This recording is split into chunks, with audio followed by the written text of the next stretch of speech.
السلام علیکم listeners, welcome back to my channel. آج آپ سنیں گے ناول محبت یوں چھپاؤ نہ۔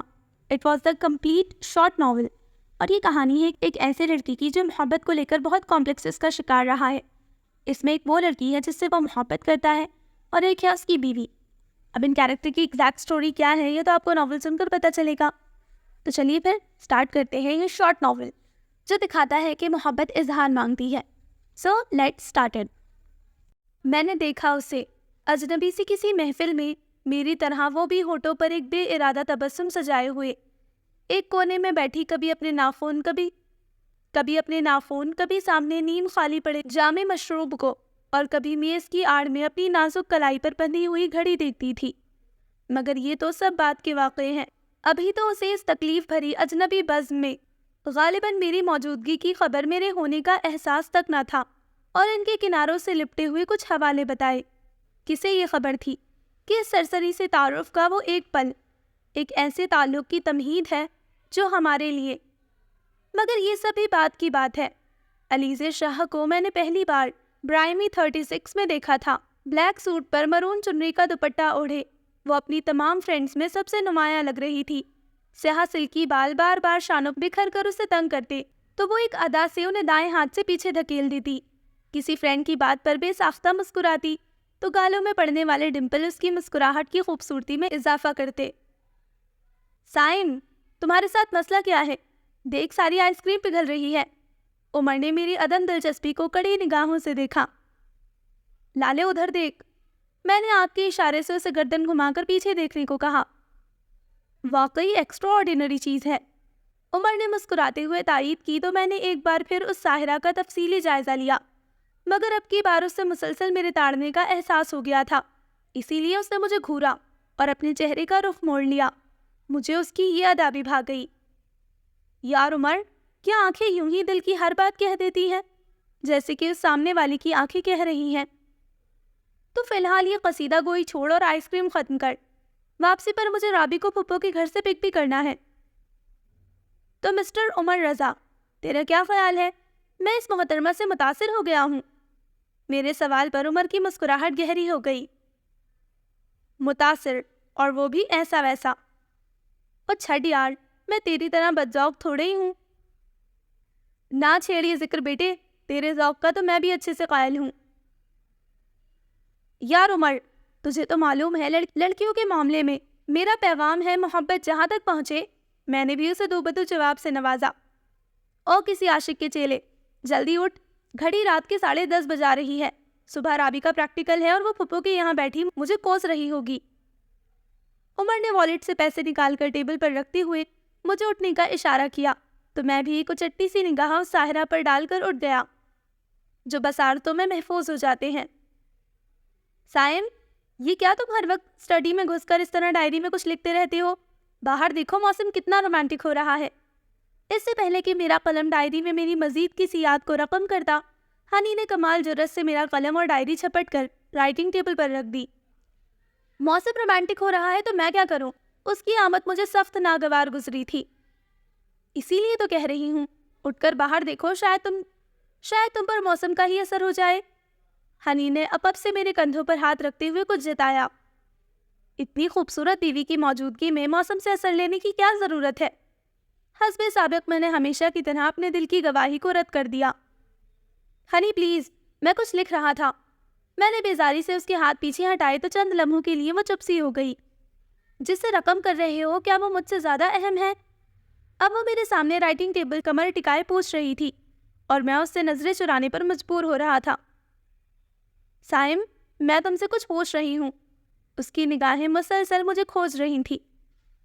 تم مجھ سے کیا پوچھنا چاہتی ہو؟ میں نے جھنجھلا کر اسے دیکھا۔ وہی جو تم مجھے بتانا نہیں چاہتے۔ وہ اب بھی مجھے بغور دیکھ رہی تھی۔ میں تمہیں کیا بتانا نہیں چاہتا؟ میں نے اندھیرے میں تیر چلایا جو حیرت انگیز طور پر نشانے پر جا لگا تھا۔ یہی کہ مجھ سے پہلے بھی کوئی تمہاری زندگی میں شامل تھی۔ میں ہنی کو بہت منفرد اور خاص لڑکی سمجھتا تھا، لیکن اس لمحے وہ بھی مجھے بالکل عام اور روایتی سی بیوی لگی۔ اور اگر میرا جواب ہاں میں ہو تو اب کھوجنے کی باری میری تھی۔ تو میں تب بھی شاپنگ کا پروگرام ملتوی نہیں کروں گی۔ اگلے ہی لمحے ہنی نے مجھے بازو سے تھام کر چیئر سے اٹھا دیا اور میں حیرت سے اسے دیکھتا جا رہا تھا۔ عجیب لڑکی ہے جو اپنا کوئی بھی رنگ مجھ پر واضح نہیں کرتی۔ مگر ہنی، میں نے کچھ کہنا چاہا تو اس نے مجھے ٹوک دیا۔ نو اگر مگر، بس تم میرے ساتھ شاپنگ پر چل رہے ہو۔ محبوبہ اور بیوی کی فرمائش کرنے میں یہی تو فرق ہوتا ہے۔ محبوبہ فرمائش کرتی ہے تو جھجک کر اور پھر ناز و ادا کا ایسا رس بھرے گی کہ جی خواہ اس فرمائش کو پورا کرنے کو چاہے گا، اور بیوی فرمائش بھی کرے گی تو یوں جیسے کوئی سود خور قرض کی واپسی کا تقاضا کرتا ہے۔ پاپا، آپ ٹھیک کہتے تھے، جس سے محبت کرو اس سے شادی کبھی نہ کرو، اور جس سے شادی کرو اس سے محبت کبھی نہ کرو۔ میں دل ہی دل میں پاپا کا کلیہ دہراتے ہوئے چینج کرنے کے لیے وارڈروب سے کپڑے نکالنے لگا۔ 28 نومبر 2004۔ میں آپ کو علیزے شاہ کے بارے میں بتا رہا تھا۔ تو پھر یوں ہوا کہ کسی نے ڈنر کے لیے سب کو آواز دی، اور جہاں تک مجھے یاد پڑتا ہے کھانا بہت پرتکلف تھا، اور میزبانوں کے حسن مدارات کے ساتھ ان کی امارات کا بھی ترجمان تھا، مگر وہ کسی اور ہی سوچ میں گم دیر تک ایک منکشف رکابی اٹھائے ہوئے استادہ رہی۔ میں نے اس کے لیے میز کے سامنے ایک جگہ سی بنائی اور اس کی طرف دوستانہ تبسم سے دیکھا کہ وہ آگے بڑھ کر رکابی میں کچھ ڈال لے۔ اس نے آداب محفل میں لپٹی ہوئی مسکراہٹ سے مجھے نوازا، مگر آگے نہیں آئی۔ سبز قہوے کے دور اور اقبال بانو کی مسحور کن دل نشین گائیکی سے مہکتی ہوئی اس فضا میں وہ یوں لا تعلق سی بیٹھی رہی جیسے وہ اس گھڑی وہاں نہیں تھی۔ میں نے اس سے کہا کہ او خدایا، یہ تو پھر بات کی بات ہے۔ رات اپنے تاریک آنچل کو میری سوچوں کی طرح پھیلائے بیٹھی تھی۔ ہنی کے سوتے ہی میں اپنے کمرے میں مہلک اسٹڈی روم میں چلا آیا تھا، اور لکھتے ہوئے میری انگلیاں تھک سی گئی تھی۔ میری یادوں کے آئینے سے علیزے کا عکس شاید کبھی مٹ نہ سکے گا۔ میں اپنی نیند سے بوجھل آنکھوں کو دلاسے کا سہارا دے کر کمرے میں آیا تو گھڑی صبح کے 3:45 بجا رہی تھی۔ ڈبل بیڈ پر اس کا خواب دیدہ وجود مجھے ندامتوں کے بوجھ تلے دبا رہا تھا۔ وہ تقریباً 1 سال سے میرے ساتھ تھی، مگر میرے ہمراہ علیزے ہوتی تھی۔ میرے قدم بے اختیار ہی آگے بڑھائے۔ پتہ نہیں وہ اس وقت کس خواب کی جگمگاہٹوں میں کھوئی ہوئی تھی۔ میرا جی چاہا کہ میں اس کے ماتھے پہ بکھرے بالوں کو ہٹاؤں، اس کا تکیے سے سرکا ہوا سر آہستگی سے پھر سے تکیے پر رکھ دوں۔ وہ مجھے ایک بند کتاب کی طرح لگی جس کے باپ مجھ سے اپنی ذات کے عنوان مانگ رہے تھے۔ کاش علیزے شاہ، میں نے تم سے محبت نہ کی ہوتی تو آج میں ہنی کے ساتھ ایک کامیاب زندگی گزار رہا ہوتا۔ ایک لمحے کے لیے علیزے کی محبت کہیں اوجھل ہو گئی اور اس کے عکس میں ہنی کا چہرہ آن بسا۔ میں نے کمبل سے اس کے بدن کو ڈھانپ دیا۔ وہ میری بیوی تھی۔ اس کے ساتھ گزرے ہر دن کے ہر لمحے نے مجھے یہ باور کروایا تھا کہ میں اس کے لیے کتنا اہم ہوں۔ اس کے باوجود میں اسے کسی دن کے کسی لمحے میں بھی یہ احساس نہ دلا سکا تھا کہ وہ میرے لیے کیا حیثیت رکھتی ہے۔ کسی کو حیثیت تو تب دی جاتی ہے نا جب یہ تعین کر لیا جائے کہ مقابل ہمارے لیے کیا اہمیت رکھتا ہے، اور میں ابھی اس حقیقت سے ہی نکل نہیں پایا تھا کہ ہنی میری بیوی ہے اور علیزہ میری محبوبہ۔ میں دیر تک سر کے نیچے دونوں بازوؤں کا تکیہ بنائے چت لیٹا نیند سے لڑتا رہا، اور اس کشمکش میں کب نیند نے میری سوچوں کو شکست دی مجھے خبر نہ ہوئی۔ صبح وہ مجھے جھنجھوڑ کر بتا رہی تھی، سائم، تمہارا سوٹ میں نے نکال دیا ہے، ٹائی اور موزے سامنے صوفے پر رکھے ہوئے ہیں، تمہارے شوز میں نے صفدر سے پالش کروا کے ریک میں رکھوا دیے تھے۔ کف لنکس اور رسٹ واچ ڈریسنگ ٹیبل کے دراز میں ڈھونڈنے کے بجائے بیڈ کی سائڈ ٹیبل سے اٹھا لینا۔ پاپا کی فکر مت کرنا، میں انہیں ناشتہ کروا چکی ہوں، اور ہاں، رحمان بابا سے میں نے کہہ دیا ہے ناشتہ کیے بغیر تم فیکٹری نہیں جاؤ گے۔ سائم، تم سن رہے ہو نا میری بات؟ اس نے میرا کمبل کھینچتے ہوئے اپنی باتوں کا جواب مانگنا چاہا تو میں نے بمشکل اپنی آنکھوں کو کھولنے کی کوشش کی۔ سائم، تم بھی حد کرتے ہو، کل بتایا تو تھا کہ آج میری NGO کے تمام ورکرز کے ساتھ سالانہ میٹنگ ہے۔ اس نے اپنی کلائی پر گھڑی باندھتے ہوئے مجھے خوفکی سے دیکھا تو میرا اپنی یادداشت پر ماتم کرنے کو جی چاہا۔ میں اس کے حوالے سے کبھی بھی کوئی بات یاد نہیں رکھتا تھا، اور وہ میری چھوٹی سے چھوٹی بات کو بھی اپنے ذہن سے اوجھل نہیں ہونے دیتی تھی۔ کاش میرے دل کے ساحل پر جمع شدہ علیزے کی محبت بکھر جاتی اور میرے دکھے دل کے لیے ہنی مرہم بن کر مجھے ہمیشہ کے لیے علیزے سے دور لے جاتی۔ میں نے اپنی زندگی میں ایک اور کاش کو شامل کرتے ہوئے تکیے پر سر گرا دیا تھا۔ میری آنکھیں اب بھی نیند سے بوجھل تھی، اور وہ مجھے تاکید کرنے کے بعد رکی نہیں تھی۔ اپنے سوشل ورک سے وقت نکال کر وہ مجھے اتنی ہی توجہ دیتی ہے جتنی ہر محبت کرنے والی بیوی اپنے شوہر کو نوازتی ہے۔ کبھی کبھی میرا جی چاہتا ہے کہ میں اسے اپنے سامنے بٹھا کر اس حقیقت کو تسلیم کر لوں کہ وہ میرے لیے خدا کے کسی انعام سے کم نہیں. لیکن معلوم نہیں یہ میرے اندر کا کیا کمینہ پن ہے جو چاہتا ہے کہ وہ مجھ سے محبت مانگے. وہ مجھ سے کہے علیزہ کو بھول جاؤ، علیزی کو سوچنے کی بجائے صرف مجھے سوچو. کبھی آپ نے کسی بیمار سے ہمدردی کا رشتہ استوار ہوتے دیکھا ہے؟ میرا اور ہنی کا تعلق بھی شاید ایسا ہی ہے. 2 دسمبر 2004. ہاں تو میں بات وہیں سے شروع کرتا ہوں جہاں سے یہ سلسلہ ٹوٹا تھا. رات ڈھلنے لگی تھی اور آہستہ آہستہ کمرے سے مہمان کم ہونے لگے تھے. میزبانوں کے روایتی جملے الوداع تبسم کی یکسانیت میں بکھرتے ہوئے اپنی گرمی سے محروم ہوتے گئے. میزبانوں سے بات کرتے ہوئے اس نے مجھے دیکھا. اس کی ہونٹوں کے کونے ذرا کپکپائے جیسے وہ کسی نیند میں مسکرائی. چلی پھر رکی اور پھر رک کر مجھے دیکھا.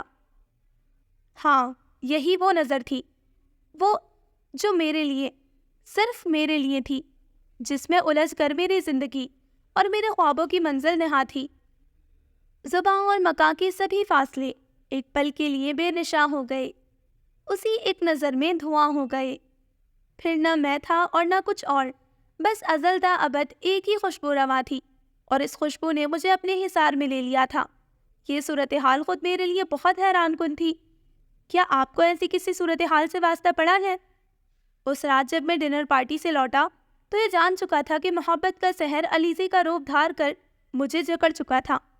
کہتے ہیں محبت وہ چیز ہے جو اگر عقل مند اور بے وقوف کو ہو جائے تو دونوں میں کوئی فرق نہیں رہ جاتا. محبت کا انجام ماما پاپا کی ناکام شادی کی صورت میں میرے سامنے تھا. اس کے باوجود میں اپنے دل کو علیزی کی چاہت سے باز نہ رکھ سکا. اپنی شادی کا اختیار میں نے پاپا کو دے رکھا تھا اور وہ چاہتے تھے کہ میں ان کی دوست کی بیٹی سے شادی کر لوں جسے میں نے کبھی دیکھا تک نہ تھا. میرے پاس 2 راستے تھے، ایک شادی اور دوسرا محبت. میں پاپا کی طرح محبت کر کے شادی کو ناکام نہیں بنانا چاہتا تھا. ماما اور پاپا کی پریم کہانی کسی سے ڈھکی چھپی نہیں تھی. پاپا نے اپنے سارے خاندان کی مخالفت مول لے کر ماما سے لو میرج کی. ایک باعزت گھرانے کے لیے کسی بے باک لڑکی کو بہو تسلیم کرنا آسان نہیں تھا. پاپا نے ایک محبت کے لیے بہت ساری محبتوں کو چھوڑ دیا، لیکن ماما ڈھیر ساری محبت پا کر بھی مطمئن نہ ہو پائیں. جن خوبیوں کے سہارے دونوں نے ایک دوسرے سے محبت کی تھی، شادی کے بعد دونوں ایک دوسرے میں خامیاں ڈھونڈنے لگے اور اس کوشش میں محبت کب، کیسے، کہاں کھو گئی. میں نے ابھی ماں کو ماں کہنا سیکھا تک نہ تھا جب میری ماں کی ممتا مجھے پاپا کی گود میں پٹک کر محبت کے کسی اور راستے پر کسی اور کی انگلی تھامے پاپا اور میری زندگی سے کہیں دور چلی گئی.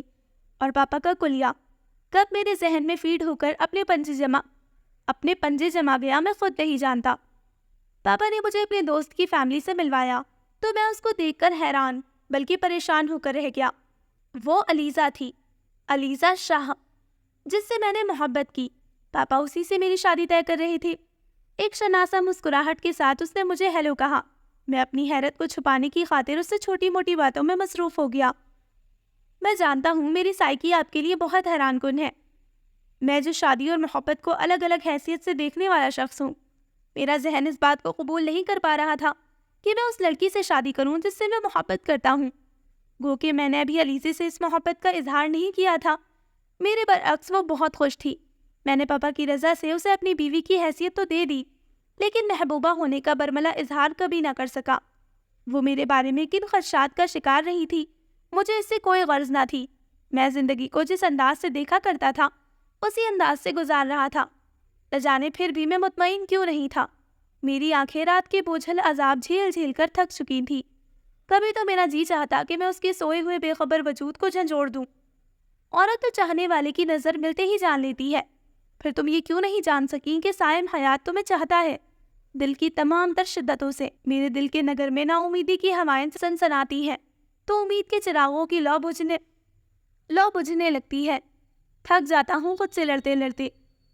میری علیزے میرے پاس ہے، میں پھر بھی اسے اپنی چاہت کا لازوال لمحہ دینے سے قاصر ہوں. محبت تو بے نمو مٹی کو بھی آباد کر دیتی ہے. میں تو پھر مرد ہوں، کیسے ایک جیتی جاگتی مورت سے دور رہ سکتا ہوں جو محبت ہے، سراپائے محبت. گھر میں خاموشی کا راج تھا. ملازم گھر کی ہر اس چیز کو ترتیب دے چکی تھی جو استعمال میں رہا کرتی، لیکن وہ خود وہاں نہیں تھی. آج کا دن بہت مصروف گزرا تھا اور اس مصروفیت میں بھی علیزہ کا دل سائم کی ایک کال کا منتظر رہا. اس کے موبائل کی بیل بجتی تو اس کی بے قرار نگاہیں اسکرین پر ابھرنے والا نمبر کھوجنے لگتی تھی۔ اس کی لاتعلقی نے آج پہلی بار علیزہ کو سنجیدگی سے سوچنے پر مجبور کر دیا تھا۔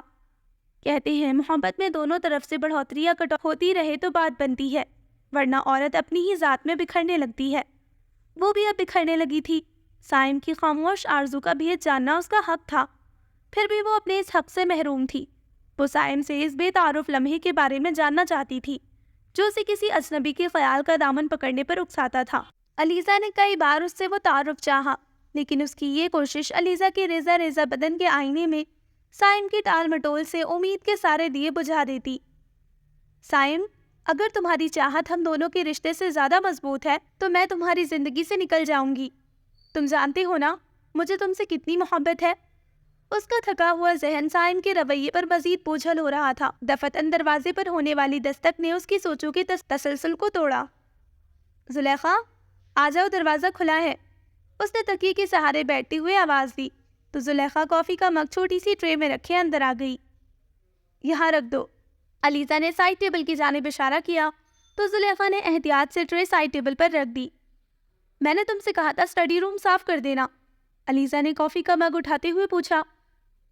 بی بی جی، وہ تو میں نے صبح ہی صاف کر دیا تھا، آپ خود دیکھ کر تسلی کر لیجئے۔ بھائی تم پر بھروسہ ہے، تسلی کی کیا ضرورت ہے؟ وہ جی چھوٹے صاحب ناراض ہوتے ہیں نا، تم ان کی چیزیں جو ادھر ادھر کر دیتی ہو۔ بی بی جی میں ٹھہری ان پڑھ، اب مجھے کیا معلوم کہ کون سی کتابیں کہاں رکھنی ہیں۔ اب یہ دیکھیں، اللہ جانے اس وڈی سی کتاب کو صاحب جی کہاں رکھتے ہیں۔ کتابوں والے کمرے میں کشن کے پاس پڑی ہوئی تھی، میں نے اٹھا کر میز پر رکھ دی۔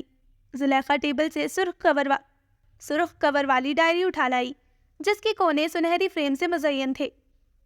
واو، بیوٹیفل، دکھاؤ، علیزہ نے مگ لبوں سے ہٹاتے ہوئے ہاتھ بڑھایا۔ سائم تو ہمیشہ اپنی ڈائری چھپا کر رکھتے ہیں، یاد اسٹڈی میں کیسے چھوڑ گئے؟ اینی وے، تم جاؤ اور رحمان بابا سے کہنا کہ رات کے کھانے پر سویٹ ڈش میں پاپا اور سائم کا فیوریٹ گاجر کا حلوہ ضرور بنائے۔ زلیخا تائیدی انداز میں سر ہلا کر باہر نکل گئی اور وہ کافی پینے کے ساتھ ساتھ ڈائری کی برگردانی کرنے لگی۔ جگہ جگہ اپنا نام دیکھ کر وہ ٹھٹک گئی۔ ڈائری میں لکھی تحریر اس کی حیرتوں میں اضافے کا باعث بن رہی تھی۔ 4 دسمبر 2004۔ آج واپسی پر میرا موڈ بہت اچھا تھا اور میں سوچ رہا تھا کہ ڈنر کے بعد علیزہ کو لانگ ڈرائیو پر لے کر جاؤں گا۔ بلا شبہ اس کے ساتھ گزارے ہوئے وقت کی رفاقت نے مجھے یہ باور کروا دیا تھا کہ وہ مجھے چھوڑ کر کہیں نہیں جائے گی، تو پھر کیا حرج ہے اسے تھوڑی سی محبت دے کر ڈھیر ساری توجہ حاصل کرنے میں۔ سودا گھاٹے کا تو نہیں ہے۔ میرے لبوں پر مچلنے والی مسکراہٹ میری سوچ کی طرح گہری ہو رہی تھی۔ پورچ میں گاڑی کو لاک کرنے کے بعد میں اندر آیا تو وہ تبھی بیڈ روم سے باہر نہ نکلی۔ جب میں نے بیڈ روم میں قدم رکھا تو وہ وارڈروب سے اپنے کپڑے نکال کر سوٹ کیس میں رکھ رہی تھی۔ آنکھیں بتا رہی تھی کہ وہ بہت دیر تک روتی رہی ہے۔ ہنی، یہ کپڑے تم سوٹ کیس میں کیوں رکھ رہی ہو؟ مت کہو مجھے ہنی، میں علیزہ ہوں، وہ علیزہ جس سے محبت کر کے بھی تم مجھے محبت نہیں دے سکے۔ میری بات پر وہ گویا پھٹ پڑی تھی۔ یہ کیا کہہ رہی ہو تم؟ میں وہی کہہ رہی ہوں جو تمہاری اس ڈائری میں درج ہے۔ علیزہ نے ہذیانی انداز میں ڈائری میرے سامنے پٹخ دی۔ او گاڈ، میں نے بڑبڑاتے ہوئے خود کو ملامت کی۔ بہت بڑی غلطی کر بیٹھا تھا میں۔ تمہاری محبت کا محور کوئی اور لڑکی ہوتی تو مجھے اتنا دکھ نہ ہوتا۔ مسٹر سائم حیات، تم نے مجھے چاہا اور اس چاہت کا حق میری ہی ذات پر حرام کیے رکھا۔ تم چاہتے تھے کہ میں تم سے کسی بھکاری کی طرح محبت مانگ مانگ کر زندگی گزاروں، تو یہ تمہاری سب سے بڑی بھول تھی۔ تمہیں اگر دینا نہیں آتا تو سن لو، مجھے مانگنا نہیں آتا۔ میں ایک دوگلے شخص کے ساتھ زندگی نہیں گزار سکتی جو محبت بھی کرے تو اپنے نفع نقصان کو دیکھ کر۔ محبت تو خواب بن کر آنکھوں میں اتر آتی ہے۔ تم تو ابھی محبت کے احساس سے بھی واقف نہیں ہوئے۔ تم کیا جانو ان جذبوں کی تپش کیسی ہوتی ہے۔ علیزہ یار، جو تم سمجھ رہی ہو ویسا نہیں ہے۔ میں نے اسے شانوں سے تھام کر اس کا رخ اپنی جانب موڑا تو اس نے غصے میں تیزی سے میرے ہاتھ جھٹک دیے۔ میں وہی سمجھ رہی ہوں جو مجھے سمجھنا چاہیے۔ اب میں ایک لمحے کے لیے بھی یہاں نہیں رک سکتی۔ تمہیں نہ میری محبت پر اعتبار ہے نہ اپنی محبت پر۔ میں ایک کھوکھلے رشتے کو بنیاد بنا کر تمہارے ساتھ ایک گھر کی چھت تلے نہیں رہ سکتی۔ رشتوں کی بنیاد اعتبار پر قائم ہوتی ہے اور ہمارا تعلق اس بوجھ سے آزاد ہے۔ پھر یہ منافقت کس لیے؟ اس کی کسی بات کا جواب میرے پاس نہیں تھا، اور ہوتا بھی کیسے؟ وہ سچ کہہ رہی تھی۔ میں تو شاید اس جذبے کی گہرائیوں سے ابھی واقف بھی نہ ہوا تھا۔ محبت جس کے لیے جنم لیتی ہے اسے چھپانے کی ضرورت پیش نہیں آتی۔ لفظوں سے نہ ادا ہو تو عمل بن کر باور کرواتی ہے۔ اور میں نے علیزہ کو کیا دیا تھا؟ کچھ بھی نہیں۔ کسی کو دینے سے پہلے کچھ اپنے پاس ہونا بھی ضروری ہوتا ہے، اور میرے پاس تھا ہی کیا؟ اپنے بچپن کی وہ محرومیاں جو میری ماں کی عطا کردہ تھی، جس نے میرے شعور میں ایسی تلخیاں بھر دی تھی کہ میرا محبت پر سے اعتبار اٹھ گیا تھا۔ ایسی عورتیں ماں کے منصب پر کیوں فائز ہوتی ہیں جن کے بچے میری طرح عمر بھر ممتا کی محبت بھرے ایک لمس تک کے لیے ترستے رہتے ہیں؟ اور میرا دامن تو بچپن ہی سے اس حقیقی جذبے سے خالی رہا تھا۔ میں علیزہ کی جھولی میں کیسے بھرتا؟ ایک جامد چپ تھی جو میرے لبوں کو دے کر وہ چلی گئی تھی۔ میں اسے روک بھی کیسے سکتا تھا؟ اسے روکنے کے لیے رشتوں سے اظہار کا تعلق جوڑنا ضروری تھا، اور میرے پاس وہ لفظ ہی نہ تھے جن کو اظہار بنا کر میں رشتوں کے تعلق کو جوڑتا۔ 11 دسمبر 2004۔ محبت اور خواہش میں کئی بے نام رشتے ہیں، مگر غور سے دیکھیں تو دونوں میں بہت سے فاصلے بھی اسی طرح موجود ہیں، جیسے سمندر کے کنارے ایک دوسرے سے سراسر اجنبی اور مختلف راستوں کو چھوتے ہیں۔ ایسا ہے سمے کے سمندر میں جہاں ہر شے بدلتی ہے، وہاں تم بھی بدلے کہ رشتے بھی ہمارے عکس کی صورت بہت آہستگی سے اسی کروٹ بدلتے ہیں۔ بزا اوقات بستر پر پڑی چادر پر سلوٹ تک نہیں پڑتی، نہ آنکھوں میں سفر کرتے پرانے رنگ تبدیل ہوتے ہیں، نہ باتوں کے تسلسل میں کوئی دیوار آتی ہے۔ بس اتنا ہے کہ خواہش کی بند مٹھی سے جو ریت سی پل پل پھسلتی ہے، اس کے بیچ میں شاید وہ جذبہ بھی کہیں ہوتا ہے جس کو پیار کہتے ہیں۔ جن آنسوؤں کو آنکھیں راستہ نہیں دیتی، وہ قطرہ قطرہ بن کر دل کی نگری میں جمع ہوتے رہتے ہیں، اور میرے دل میں جمے ہوئے آنسوؤں کا بوجھ تو پہلے ہی بہت زیادہ تھا۔ بچپن میں چوٹ لگنے پر مجھے بے اختیار ماما کی یاد رلایا کرتی، اور آج علیزہ کی یاد نے ان آنسوؤں میں اضافہ کر دیا تھا۔ وہ میرا فون اٹینڈ نہیں کرتی، موبائل پر رابطہ کروں تو میرا نمبر دیکھ کر موبائل آف کر دیتی ہے۔ کیا کسی نے میری محبت کو پا کر یوں کھویا ہے؟ سورج کی کرنیں ہر صبح میرے کمرے کی کھڑکی پر دستک دے کر علیزہ کو ڈھونڈتی ہے۔ میں انہیں کیا بتاؤں کہ میں وہ بد نصیب شخص ہوں جو اپنی محبت کو اپنے ہی ہاتھوں کھو بیٹھا ہے۔ 15 دسمبر 2004۔ یہاں سب کچھ ویسا ہی ہے، کوئی منظر نہیں بدلا۔ تیرا کمرہ بھی ویسا ہی پڑا ہے جس طرح تو نے اسے چھوڑا تھا۔ تیرے بستر کی پہلو میں رکھی اس میز پر اب بھی کافی کا وہ مگ دھرا ہے جس کے خشک اور ٹوٹے کناروں پر ابھی تک وسوسوں اور خواہشوں کی جھاگ کے دھبے نمایاں ہے۔ وہ کاغذ ہے جو بے روئے ہوئے کچھ آنسوؤں سے بھیگے رہتے ہیں۔ تیرے چپل رکھے ہیں کہ جن کے بے ثمر تلووں سے وہ سب خواب لپٹے ہیں جو اتنا روندے جانے پر بھی اب تک سانس لیتی ہے۔ تیرے کپڑے جو غم کی بارشوں میں دھل کر آئے ہیں، میری الماری کے ہینگرز میں ابھی تک لٹکے ہیں۔ دریچے کی طرف دیوار پر لٹکی گھڑی ابھی ہمیشہ کی طرح آدھا گھنٹہ پیچھے ہی رہتی ہے۔ کیلنڈر کی تاریخ نے پلکیں نہیں جھپکی، اور اس کے ساتھ آویزاں وہ ایک منظر، وہ ایک تصویر جس میں وہ میرے شانے پر سر رکھے میرے ہی پہلو میں بیٹھی ہے۔ کچھ ایسا سحر چھایا ہے کہ دل رکتا ہوا اور ہوا چلتی ہوئی محسوس ہوتی ہے۔ آج ہواؤں نے موسم کو بہت سرد بنا رکھا تھا، مگر میرے اندر لگی ہوئی آگ کسی طور کم نہیں ہو رہی تھی۔ آج میرے دل نے علیزہ کو شدت سے پکارا۔ کبھی کبھی ایسا کیوں لگتا ہے کہ ہم جسے شدت سے یاد کر رہے ہیں، یقیناً وہ بھی ہمیں اسی شدت سے یاد کر رہا ہوگا۔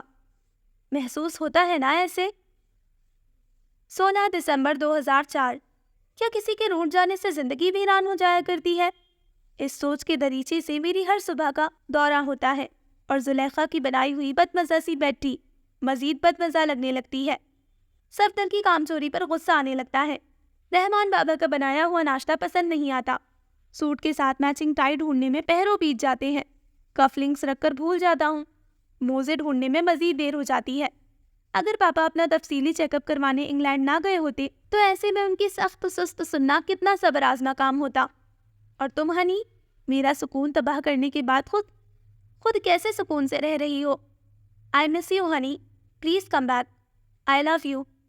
واپس آ جاؤ میری زندگی میں، تمہارا سائن حیات بہت اکیلا ہے، ادھورا ہے۔ 19 دسمبر 2004۔ محبت ایسا نغمہ ہے، ذرا بھی جھول ہو لے میں تو سر قائم نہیں ہوتا۔ محبت ایسا شعلہ ہے، ہوا جیسی بھی چلتی ہو کبھی مدھم نہیں ہوتا۔ محبت ایسا رشتہ ہے کہ جس میں بندھنے والوں کے دلوں میں غم نہیں ہوتا۔ محبت ایسا پودا ہے جو تب بھی سبز رہتا ہے کہ جب موسم نہیں ہوتا۔ محبت ایسا دریا ہے کہ بارش روٹ بھی جائے تو پانی کم نہیں ہوتا۔ میں جانتا ہوں وہ مجھے بے پناہ چاہتی ہے اور مجھے یقین ہے اس کی چاہت میں اب بھی کمی نہیں آئی ہوگی، تاہم بعض اوقات کسی اپنے سے روٹنے کو جی چاہتا ہے تاکہ اس کی چاہت کا پیمانہ ناپا جا سکے۔ وہ بھی میری چاہت کا پیمانہ ناپ رہی ہوگی، لیکن میں نے سوچ لیا ہے اسے اگر محبت مانگنا نہیں آتا تو میں محبت دینا سیکھ لوں گا۔ محبت کا اظہار ضروری ہوتا ہے رشتوں کو مضبوط بنانے کے لیے، انہیں مطمئن کرنے کے لیے، چاہے وہ اظہار لفظوں سے ہو، ادا سے ہو یا عمل سے ہو۔ اور پھر مجھے علیزہ کے ساتھ ساتھ اپنے آپ کو بھی تو مطمئن کرنا ہے۔ محبت اظہار نہ بنے تو محبوب کی امانت بن جاتا ہے، اور اب یہ امانت علیزہ کو جلد از جلد لوٹانے کو جی چاہتا ہے۔ 21 دسمبر 2004۔ محبت کی طبیعت میں یہ کیسا بچپنا قدرت نے رکھا ہے کہ یہ جتنی پرانی، جتنی بھی مضبوط ہو جائے، اسے تائید تازہ کی ضرورت پھر بھی رہتی ہے۔ محبت کے مسافر زندگی جب کاٹ چکتے ہیں، تھکن کی کرچیاں چنتے، وفا کی اجرکیں پہنے، سمے کی رہ گزر کی آخری سرحد پہ رکتے ہیں، تو کوئی ڈوبتے سانسوں کی ڈوری تھام کر دھیرے سے کہتا ہے، یہ سچ ہے نا، ہماری زندگی ایک دوسرے کے نام لکھی تھی، دھندلکا سا جو آنکھوں کے قریب دور پھیلا ہے، اسی کا نام چاہت ہے۔ تمہیں مجھ سے محبت تھی، تمہیں مجھ سے محبت ہے۔ وہ گھر سے آفس جانے کے لیے نکل رہی تھی۔ پورچ میں گاڑی سے اتر کر میں نے سرخ گلابوں کے بکے اس کی جانب بڑھاتے ہوئے اپنی محبت کا اظہار اس کے پلو سے باندھ دیا تھا۔ میرے ساتھ آج کا دن اسے بھی کیسے بھول سکتا تھا جب 21 دسمبر کو ہم نے اپنی زندگی کو ایک دوسرے کے نام لکھا تھا۔ مجھے اچانک سامنے پا کر پتہ نہیں اس کی آنکھوں سے بہنے والے آنسو خوشی کے تھے یا غم کے، میں اندازہ نہیں کر پایا تھا۔ وہ ہاتھوں میں اپنا چہرہ چھپا کر رو رہی تھی۔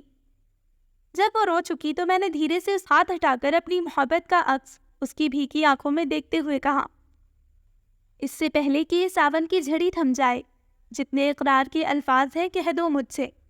شاید کہنے کو نہ اس کے پاس کچھ تھا اور نہ میرے پاس۔ اس کی بھیگی آنکھوں کا شکوہ محبت کی تمام کدورتیں دھو گیا تھا۔ اب میری اور اس کی محبتوں کا عکس بہت روشن ہو گیا تھا۔ اندیشوں اور بدگمانیوں کے تمام اندھیرے اس روشنی میں کہیں اوجھل ہو گئے تھے۔ اس نے آنسو صاف کرتے ہوئے بڑے استحقاق سے پوچھا، میرا تحفہ کہاں پر ہے؟ کیا میں کسی تحفے سے کم ہوں؟ اس کے نکھرے ہوئے چہرے کو اپنی بساطوں میں مقید کرتے ہوئے میرا لہجہ بے اختیار شوخ ہو گیا تھا۔ اب محبت میں کوئی کنجوسی نہیں چلے گی، وہ سرخ گلابوں کی مہک محسوس کرتے ہوئے کہہ رہی تھی، بشرطے کہ تم بھی اس عمل میں میرا ساتھ نبھاؤ۔ میں نے اس کے ہاتھ اپنے ہاتھوں میں تھام کر اقرار مانگا تو وہ بلکہ جھکا گئی۔ سائم، محبت تو برستے بادل کی طرح ہوتی ہے، اس کی بوندیں سوکھے درخت پر گریں تو وہ بھی ہرے ہو جاتے ہیں۔ میں تو پھر نازک جذبوں سے گندھی ایک لڑکی ہوں جس کی تخلیق خدا کی محبت کی گواہ ہے، اور یہ گواہی میرے لیے کیا کم تھی کہ اس بابرکت ذات نے مجھے خوبصورت اور خوبصیرت بیوی کی محبت سے نوازا تھا۔ وہ محبت جو زمین پر پاؤں رکھے تو آسمان تک آہٹ سنائی دیتی ہے۔ پھر میں اپنے جذبوں کے بند دریچے نہ کھول کر خداوند کریم کی ناشکری کیوں کرتا؟ سچ کہہ رہا ہوں نا میں۔ So listeners, this was the end of the short story، اور یہ ایک کمپلیکسز بیس اسٹوری تھی، مطلب ایک انسان کی اپنے ہی کمپلیکسز میں گھومتی۔ اسٹوری اچھی تھی، مجھے امید ہے کہ آپ کو پسند آئی ہوگی۔ انشاءاللہ جلد ملتے ہیں کسی نئے ناول کے ساتھ، تب تک اپنا خیال رکھیں، دعاؤں میں یاد رکھیں۔ اللہ حافظ۔